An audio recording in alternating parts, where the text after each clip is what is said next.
جو محرومی میں نے ادھر دیکھی ہے وہی محرومی مجھے آگے بھی دیکھنی پڑے گی۔ مگر میرے ابا نے ایک نہ سنی اور میرا رشتہ طے کر دیا۔ شادی کی تیاریوں میں بس میرا جوڑا بنوایا گیا تھا اور جہیز کی چھوٹی موٹی چیزیں لی گئی تھیں، اور پھر وہ دن بھی آ گیا جب میرا نکاح ہونا تھا۔ میرا نکاح ہوتا تو میرا شوہر مجھے ایک بوسیدہ سے گھر میں لے گیا۔ میرا شوہر بہت خوبصورت تھا مگر کم کماتا تھا۔ میرے سسرال میں ایک بوڑھی سی ساس تھی اور ایک کنواری نند تھی جو بہت خوبصورت تھی۔ میں اس کے مقابلے میں اتنی خوبصورت نہ تھی۔ مجھے اپنی نند کی خوبصورتی سے جلن محسوس ہوتی تھی۔ میں نے شادی کے بعد ہی اپنے شوہر سے الگ الگ ڈیمانڈز کرنا شروع کر دی۔ اپنے شوہر سے کہتی کہ وہ دوسرے شہر جا کر اچھی نوکری تلاش کرے، مگر میرا شوہر گھر چھوڑنے پر راضی نہ تھا۔ وہ کہتا کہ مجھے اپنی بہن کی شادی کرنی ہے، اس کے بعد ہم دوسرے شہر چلے جائیں گے۔ وہ میری جہاں تک ممکن ہوتا ضروریات پوری کرتا تھا، مگر مجھے ہمیشہ زیادہ کی چاہ رہتی۔ اپنے شوہر کی بات سننے کے بعد میں اپنی نند کے خلاف چال چلنے لگی۔ میری نند کالج میں پڑھتی تھی۔ ایک روز وہ گھر آئی تو میں نے اپنے شوہر سے کہنا شروع کر دیا کہ یہ کالج کے بہانے کسی لڑکے سے ملنے جاتی ہے۔ میرا شوہر اور میری نند مجھے حیرت سے دیکھنے لگے۔ میری نند اپنی صفائی پیش کرنے لگی، مگر میں نے معصوم چہرہ بنا کر اپنے شوہر سے کہا کہ میں نے آج اسے خود دیکھا ہے، جس پر میرا شوہر بہت غصہ ہوا۔ اس نے میری نند کو بہت مارا پیٹا اور اس کا کالج جانا بند کر دیا۔ وہ ہر وقت روتی رہتی۔ میری ساس مجھے عجیب نظروں سے دیکھتی رہی، مگر مجھے وہاں کس کی پرواہ تھی۔ میں اب اپنی نند کے خلاف اپنے شوہر کے کان بھرتی رہتی اور اس کو اس بات پر اکساتی رہتی کہ وہ جلد سے جلد کوئی بھی لڑکا دیکھ کر نند کی شادی کرتے۔ ایک روز میری نند چھت پر کپڑے پھیلانے گئی۔ میرا شوہر بھی اس روز گھر پر ہی تھا۔ گھر کے سامنے والے گھر کی چھت پر کھڑا لڑکا کب سے میری نند کو دیکھ رہا تھا۔ میں نے اپنے شوہر کو اپنی نند کے خلاف کرنے کے لیے چھت پر بلایا اور اس کو سامنے کا نظارہ دکھایا۔ میرا شوہر سامنے کا منظر دیکھ کر آگ بگولا ہو گیا اور نند کا گھر سے باہر نکلنا یہاں تک کہ چھت پر جانا بھی بند کر دیا اور اس کی شادی ایک اپاہج سے کر دی۔ نکاح سادگی سے کیا اور پھر رخصتی کر دی گئی۔ میں بس اتنا جانتی تھی کہ نند کی شادی ایک اپاہج آدمی سے کی جا رہی ہے۔ یہ سن کر میرے دل میں خوشی کی ایک لہر دوڑ گئی۔ رخصتی کے بعد میں نے شوہر سے کہہ کر نند کا گھر پر آنا بند کر دیا۔ اب وہ مہینوں مہینے گھر نہیں آتی تھی۔ نند کی شادی کے بعد ضد کر کے اور گھر کی ضروریات بتا کر میں نے اپنے شوہر کو مجبور کر دیا کہ وہ دوسرے شہر جا کر اچھی نوکری کر سکے، مگر میری ساس ایسا نہیں چاہتی تھی۔ وہ اپنے آنسوؤں کے ذریعے اپنے بیٹے کو روکنا چاہتی تھی۔ پہل تو میرا شوہر بھی دوسرے شہر جانے پر ناراض ہوا تھا، مگر میری ناراضگی کی فکر کرتے ہوئے اسے دوسرے شہر جانا پڑا۔ میری ساس روتی رہی، ہر وقت یہی کہتی کہ تم نے میرا گھر برباد کر دیا، میری بے قصور بیٹی پر تم نے بدکاری کا الزام لگا کر اس کی ایک اپاہج لڑکے سے شادی کروا دی اور پھر اس کو گھر میں آنے کی بھی اجازت نہ دی، اور اب تم نے میرے بیٹے کو بھی مجھ سے دور کر دیا ہے۔ تم ڈائن ہو، تم میرے گھر کی خوشیاں کھا گئی ہو۔ مگر میں نے ساس کی کسی بات پر کان نہ دھرے اور اس کو ایک کمرے میں بند کر دیا۔ میں ساس کو دن میں صرف ایک بار کھانا دیتی اور اس کو ہمیشہ کمرے میں بند رکھتی۔ اسے جو بھی ملنے آتا میں بہانہ کر دیتی کہ وہ اپنے بیٹے کے پاس گئی ہے۔ میرا شوہر ہفتے میں ایک مرتبہ گھر آتا تھا۔ شوہر دوسرے شہر نوکری کرتا تھا۔ اس کے آنے سے پہلے ساس کو دھمکی دیتی تھی کہ اگر شوہر کی ساری کمائی مجھے نہ دی تو تجھے گھر سے نکال دوں گی، اور اگر اسے کچھ بتایا تو میں تمہیں جان سے ہی مار دوں گی۔ میری ساس میری دھمکیوں سے ڈر گئی۔ میرے شوہر کے جاتے ہی اس نے ساری کمائی میرے ہاتھ میں پکڑا دی اور میرے شوہر کو کچھ بھی حقیقت نہ بتائی۔ میری ساس اب دن بدن بیمار رہنے لگی تھی، مگر میں اس کی دیکھ بھال نہ کرتی اور جو شوہر پیسے دیتا وہ سب اپنے اوپر خرچ کر لیتی۔ اکثر شوہر پوچھتا کہ سب پیسے کہاں جاتے ہیں تو میں کہہ دیتی کہ تمہاری اماں نت نئے کپڑے بناتی رہتی ہیں، کبھی اپنی بیٹی کو بھیجنے کے لیے تو کبھی خود کے لیے، اور جب شوہر گھر آتا تو میں وہی پھٹے پرانے کپڑے پہن لیتی تاکہ اسے مجھ پر شک نہ ہو۔ میری شادی کو سال ہونے والا تھا مگر ابھی میرے ہاں کوئی اولاد نہ ہوئی تھی۔ میری ساس ہمیشہ کہتی کہ خدا تمہیں تمہارے جیسی اولاد دے تاکہ تم جان سکو کہ کسی کے ساتھ برا کرنے کا کیا انجام ہوتا ہے۔ میں ساس کی بات پر انہیں جھڑک دیتی۔ وہ بوڑھی اور لاچار ہو رہی تھی، میرا کچھ بگاڑ نہیں سکتی تھی۔ اسی بات کا فائدہ اٹھاتے ہوئے میں نے اپنی ساس کو خوب تنگ کیا اور دل ہی دل میں خوش ہوتی رہتی۔ کچھ مہینے گزرے تو میں حاملہ ہو گئی۔ میرے شوہر کو جب یہ بات معلوم ہوئی تو وہ خوشی سے اچھلنے لگا اور اپنی اماں سے سختی سے کہہ دیا کہ آج کے بعد میں کوئی کام نہیں کروں گی، کیونکہ میں نے جب اپنے شوہر کو خود کے حاملہ ہونے کی خبر سنائی تھی تب میں نے اپنے شوہر کو جھوٹ کہا تھا کہ ڈاکٹر نے مجھے سختی سے کام کرنے سے منع کیا ہے اور ان کا کہنا ہے کہ میں کمزور ہوں، اسی لیے مجھے اچھی خوراک اور آرام کی ضرورت ہے۔ گھر میں کوئی خاص کام تو نہ ہوتا تھا اور جو کام ہوتا تھا وہ بھی میری ساس کر دیتی تھی، مگر یہ بات میرے شوہر کو معلوم نہ تھی۔ میں نے شوہر سے کہہ کر اپنے لیے ایک ملازمہ رکھوا لی جو ہر وقت میرے ساتھ رہتی، میرا ہر کام کرتی، مگر میری ساس کو یہ منظور نہ تھا۔ وہ ہر وقت ملازمہ کو کسی نہ کسی بات پر ٹوکتی رہتی۔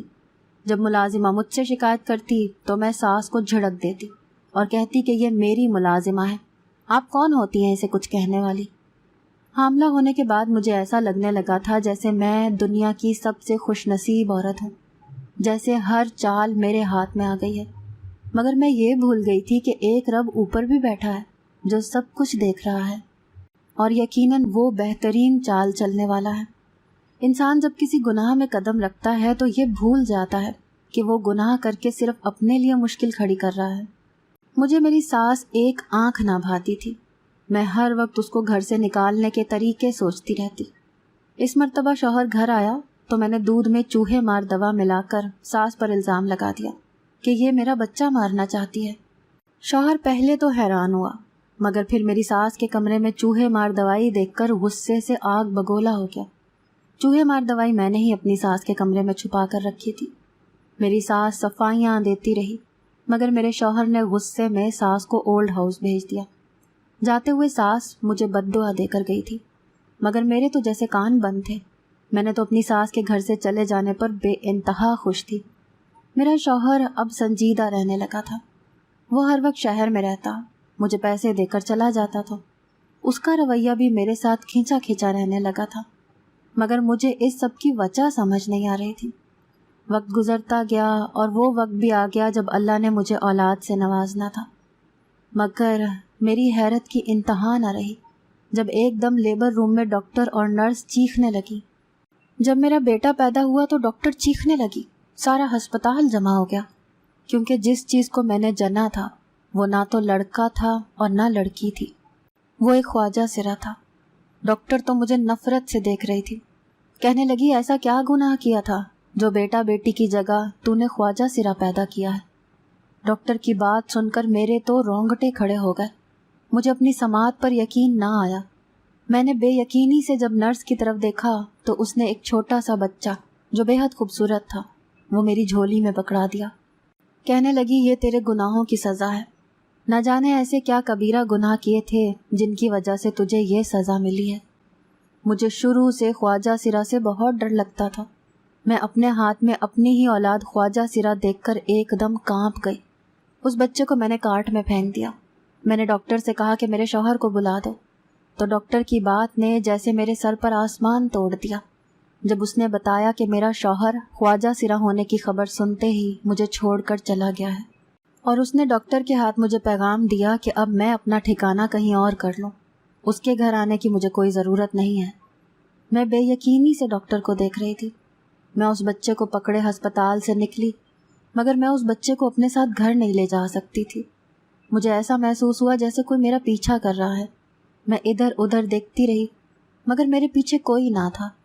میں اپنا وہم سمجھتی خاموشی سے منہ کو چھپائے چلتی جا رہی تھی۔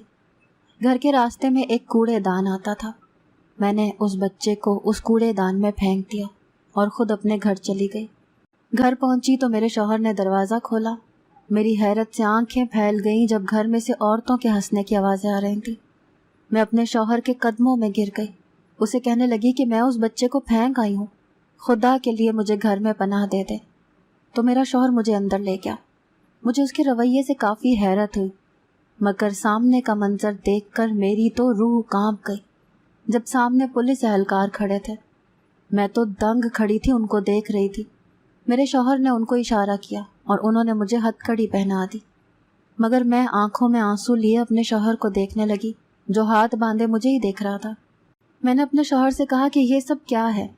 تو کہنے لگا یہ سب اسی کا نتیجہ ہے جو تم نے کیا تھا۔ تم نے میری معصوم بہن پر الزام لگا کر مجھے مجبور کر دیا کہ میں اس کی شادی کسی بھی انسان سے کر دوں، مگر وہ تو میری بہن کی خوش قسمتی تھی کہ اس کا شوہر اس کو پلکوں پر بٹھا کر رکھتا تھا۔ پھر تم نے میری سیدھی سادی ماں پر اتنا ظلم کیا اور ان کو بھی گھر سے نکالنے کے لیے چالیں چلتی رہیں۔ میں تمہاری چال اسی وقت سمجھ گیا تھا جب تم نے میری بہن پر بے جا الزامات لگائے تھے۔ میں نے اسی لیے اپنی اماں کو ایک ایسے اولڈ ہاؤس میں بھیجا جہاں اس کی مکمل طور پر دیکھ بھال کی جاتی تھی، مگر تمہیں تمہارے گناہوں کی سزا اس وقت مل گئی جب تم نے ایک خواجہ سرا کو جنا۔ لیکن نہ جانے تم کیسی عورت ہو، تمہارے سینے میں دل ہے یا پتھر جو تم اس معصوم بچے کو بھی کوڑے دان میں پھینک کر آ گئی۔ وہ تو شکر تھا کہ میں تمہارا پیچھا کر رہا تھا اور پولیس بھی میرے ساتھ تھی، تبھی میں نے اس بچے کو نکال لیا ہے۔ بے شک وہ ایک خواجہ سرا ہے، مگر ہے تو معصوم بچہ۔ اگر تم میں اسے پالنے کی سکت نہیں ہے تو میں خود اس بچے کو پال لوں گا۔ میں تو حیرت سے اپنے شوہر کی طرف دیکھ رہی تھی کہ اچانک ایک کمرے سے میری ساس اور میری نند اس بچے کو ہاتھوں میں اٹھائے باہر نکلی۔ میری نند آگے بڑھی، کہنے لگی بھابھی آپ کو کبھی بھی خوف خدا نہیں رہا؟ چلو ہم تو غیر تھے، مگر یہ تو تمہارا اپنا خون تھا، کیا تمہیں اس کے رونے پر بھی ترس نہ آیا؟ اس کی معصومیت پر بھی رحم نہ آیا؟ آخر تم کیسی عورت ہو؟ تمہیں پیسے کی ہوس نے اتنا پاگل کر دیا ہے کہ تم میں انسانیت نام کی کوئی چیز باقی نہیں رہی۔ میں خاموشی سے آنسو بہا کر اپنی نند کی باتیں سن رہی تھی۔ میں پولیس سے اپنا ہاتھ چھڑواتی آگے بڑھی اور اپنے شوہر کے آگے ہاتھ جوڑ دیے اور پھوٹ پھوٹ کر رونے لگی۔ میں نے اس سے معافی مانگی کہ خدا کے لیے مجھے معاف کر دو، میں نے جو بھی گناہ کیے ہیں میں ان سب کی تم سے معافی مانگتی ہوں، مگر جیسے کبھی ایک وقت نے مجھے کسی کی آہو پکار سنائی نہ دی تھی، ویسے ہی آج میری نند، میرا شوہر اور میری ساس آنکھیں اور کان بند کیے بیٹھے تھے۔ مجھے 10 سال کی قید ہو گئی۔ اب تو میں اپنے خواجہ سرا بچے کو دیکھنے کے لیے ترستی تھی۔ مجھے اپنا ہر وہ گناہ اور غلطیاں یاد آتی ہیں جو میں نے پیسے کے لالچ میں کی تھی۔ جیل میں عجیب و غریب عورتوں کو دیکھ کر مجھے گھبراہٹ محسوس ہوتی۔ مجھے اپنی وہ آزادی یاد آتی جو میری نند اور ساس کے درمیان رہ کر بھی مجھے ملی تھی۔ جیل میں کوئی قاتل تھا تو کوئی چور۔ ایک روز ایک بھدی سی عورت میرے پاس آئی، کہنے لگی کہ تو چھوٹی سی لڑکی کس کا قتل کر کے آئی ہے یا چوری میں گرفتار ہوئی ہے؟ مجھے اس بھدی سی عورت سے خوف محسوس ہونے لگا۔ میں نے جب اسے کوئی جواب نہ دیا تو وہ خاموشی سے واپس چلی گئی، اور میں نے دل ہی دل میں کہا کہ میں نے اپنوں کے دل کا قتل کیا ہے، ان کے احساسات اور جذبات سے کھیلا ہے، مجھے تو سزائے موت ہونی چاہیے تھی۔ میں نے تو اپنے اس معصوم بچے کا بھی نہ سوچا جس کو ابھی ہوش بھی نہ تھا۔ میں نے اپنے ابا کا بہت دل دکھایا ہے، ان کو ہمیشہ غریبی کا طعنہ دیا۔ جیل میں اتنا عرصہ گزارنے کے بعد میرے پاس رہنے کا کوئی ٹھکانہ نہ تھا۔ اپنے میکے گئی تو معلوم ہوا کہ میرا بھائی شادی کر چکا ہے۔ میں اس کی آرام دہ زندگی میں کوئی مصیبت نہیں کھڑی کرنا چاہتی تھی۔ تبھی میں ایک یتیم خانے میں چلی گئی۔ پڑھی لکھی تھی تو وہاں ہی نوکری کرنے لگی۔ میرا سب خرچہ وہاں کے آنر اٹھا رہے تھے۔ میرے چہرے پر جوانی میں ہی جھڑیاں پڑ گئی تھیں، بالوں میں سفیدی آ گئی تھی۔ مجھے میرے کیے کی سزا بہت اچھے سے مل گئی تھی۔ میں نماز کی پابندی کرنے لگی اور ہمیشہ دعا کرتی کہ اللہ مجھے معاف کر دے، مگر رب بھی تب تک معاف نہیں کرتا جب تک اس کے بندے معاف نہیں کرتے۔ ایک روز میں سڑک کے کنارے چل رہی تھی کہ اچانک میرا ٹکراؤ ایک خوبصورت عورت سے ہوا۔ میں اس کو دیکھ رہی تھی جب ایک دم میری نظر اس کے ساتھ کھڑے شخص پر گئی۔ عورت اس آدمی کو اپنا شوہر کہتی آگے چلی گئی، مگر میرا سانس اپنی جگہ پر ہی تھم گیا، کیونکہ وہ میرا شوہر تھا جس نے شاید دوسری شادی کر لی تھی۔ میری آنکھوں سے آنسو روا تھے، مجھے اپنا سانس بند ہوتا محسوس ہو رہا تھا۔ میں نے زیادہ کی چاہ میں اپنا سب کچھ گنوا دیا تھا۔ اپنی خوشیوں کو میں خود ڈائن بن کر کھا گئی تھی۔ جتنا رب نے دیا تھا اس پر خوش ہونے کے بجائے میں نے ہمیشہ اس کی ناشکری کی تھی۔ اللہ نے محبت کرنے والا شوہر دیا، مگر مجھے اس سے محبت نہیں تھی، بلکہ اس سے پیسہ چاہیے تھا۔ میں خاموشی سے سر جھکائے یتیم خانے چلی گئی۔ کچھ روز کے بعد میں بہت بیمار ہو گئی۔ زندگی موت کا بھروسہ نہیں تھا۔ میں ایک بار اپنے بچے سے ملنا چاہتی تھی۔ تبھی میں اپنے گھر گئی، دروازہ کھٹکھٹایا تو میری ساس نے دروازہ کھولا۔ میں ساس کو دیکھتے ہی روتی ہوئی ان کے آگے ہاتھ جوڑ گئی، ان سے معافی مانگنے لگی۔ میری ساس مجھے گھر کے اندر لے گئی۔ وہاں ایک بچہ جو بے حد خوبصورت تھا، بیٹا، ایک چھوٹی سی بچی کے ساتھ کھیل رہا تھا۔ میں نے حیرت سے ان دونوں بچوں کو دیکھا اور ایک نظر اپنی ساس کی طرف۔ ساس نے کہا یہ تمہارا بچہ ہے اور یہ تمہارے شوہر کی دوسری بیوی میں سے ایک بیٹی ہے۔ میری آنکھیں آنسوؤں سے بھر گئی۔ میں جھٹ سے اپنے بچے کے پاس گئی اور اس کو والہانہ انداز میں چومنے لگی۔ میرا بچہ ایک دم بوکھلا گیا، مجھے خود سے نفرت سے دور کرنے لگا، کہنے لگا آپ کون ہیں، میرا سارا چہرہ گندا کر دیا، اور غصے سے تن فن کرتا اندر چلا گیا۔ مجھے وہ وقت یاد آیا جب میں نے اپنی ساس پر الزام لگا کر ان کو گھر سے نکلوایا تھا۔ میں پھوٹ پھوٹ کر رونے لگی تو میری ساس کہنے لگی تم نے جو بویا تھا وہی کاٹ رہی ہو۔ میں روتے ہوئے ان سے معافی مانگنے لگی۔ میری ساس نے مجھے معاف کر دیا۔ میری نند سے بھی میں معافی مانگ چکی تھی اور خود سے عہد کر کے اس گھر سے نکل آئی کہ اب کبھی اس جگہ نہیں جاؤں گی۔ کچھ عرصہ گزرا تو یتیم خانے میں مجھ سے کوئی ملنے آیا۔ میں کافی حیران ہوئی کہ مجھ سے کون ملنے آ سکتا ہے۔ میں جب ویٹنگ ایریا میں گئی تو سامنے بیٹھے شخص کو دیکھ کر میری روح کانپ گئی، کیونکہ وہ کوئی اور نہیں بلکہ میرا شوہر ہی تھا۔ میں نے اپنے شوہر کو دیکھا تو میری آنکھوں میں آنسو آ گئے۔ میرا شوہر میرے پاس آیا، کہنے لگا چلو میں تمہیں لینے آیا ہوں، تمہیں اپنی غلطی کا احساس ہو گیا ہے، تم اپنے گناہوں کا کفارہ ادا کر چکی ہو، اتنی سزا تمہارے لیے کافی تھی، اگر اس سے زیادہ تمہیں سزا دی گئی تو یہ تم پر زیادتی ہوگی۔ میں اپنے رب کے حضور سزا نہیں کاٹنا چاہتا ہوں، میں وہ نہیں کرنا چاہتا جو تم نے ہمارے ساتھ کیا۔ میں تمہیں دل سے معاف کرتا ہوں، اس گھر میں آج بھی تمہاری جگہ ہے۔ میں اسی وقت سجدہ گیر ہو گئی اور پھوٹ پھوٹ کر رونے لگی اور اپنے اللہ کا شکر ادا کرنے لگی جس نے مجھے اتنی مہلت دے دی تھی اور میرا سب کچھ مجھے واپس لوٹا دیا تھا۔ ہر لذت کی انتہا بیزاری ہے۔ میں پیسوں کی لذت میں ایسی اندھی ہوئی کہ اس میں اپنے پیارے رشتے تک کھو دیے۔ میں اس گھر میں چلی تو گئی مگر میں نے کسی کی بھی زندگی میں دوبارہ دخل اندازی نہ کی، سب کی خدمت کرتی اور اپنے اللہ کے حضور اپنے گناہوں کی معافی مانگتی رہتی۔ میرا ضمیر مجھے ہر وقت ملامت کرتا رہتا تھا۔ میں ہمیشہ دعا کرتی کہ اللہ میرے جیسی اولاد کسی کو نہ دینا۔ اگر آپ کو آج کی ہماری کہانی پسند آئی ہے تو اسے لائک کیجیے اور اپنے پیاروں کے ساتھ شیئر کیجیے، اور ہاں اگر ابھی تک آپ نے ہمارا چینل سبسکرائب نہیں کیا تو ضرور کیجیے۔ ملتے ہیں کل ایک نئی اور دلچسپ کہانی کے ساتھ، تب تک کے لیے اللہ حافظ۔